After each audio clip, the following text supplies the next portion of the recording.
దేవుడికి హారతి ఎందుకు ఇస్తారో తెలుసా? హారతిలో కర్పూరం ఎందుకు వాడతారో తెలుసా? హారతి అనేది కేవలం దీపం చూపించే ఆచారం కాదు. భక్తుడు తన అహంకారాన్ని, అజ్ఞానాన్ని, పంచభూతాలను భగవంతునికి సమర్పించే పవిత్ర క్షణం. హారతి అనే పదం సంస్కృతంలోని అరత్రిక నుండి వచ్చింది. దీని అర్థం అంధకారాన్ని తొలగించేది. అంటే మన జీవితంలోని అజ్ఞానం, భయం, నెగిటివ్ ఆలోచనలు దైవజ్ఞాన కాంతితో తొలగించడం. హారతిలో ఉపయోగించే కర్పూరం పూర్తిగా కాలిపోయి బూడిద కూడా మిగల్చదు. ఇది మనకు ఒక గొప్ప సందేశం ఇస్తుంది. మన అహంకారం, కోరికలు కూడా ఇలాగే పూర్తిగా దహించిపోవాలి అని.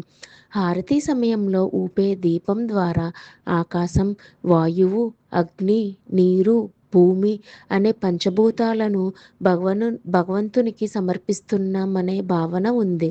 ఎందుకంటే ఈ విశ్వంలోని ప్రతిదీ శక్తికి మూలం దేవుడే. హారతి అనంతరం భక్తులు చేతులను జ్వాల వద్ద ఉంచుకుని కళ్ళకు, తలకు తాకించుకుంటారు. దీని అర్థం దైవిక శక్తిని, ఆశీర్వాదాన్ని, పవిత్రతను మనలోకి స్వీకరించడం. అందుకే హారతి అనేది ఒక చిన్న ఆచారం కాదు, భక్తి, సమర్పణ, ఆత్మశుద్ధి కలిగిన దైవిక ప్రక్రియ.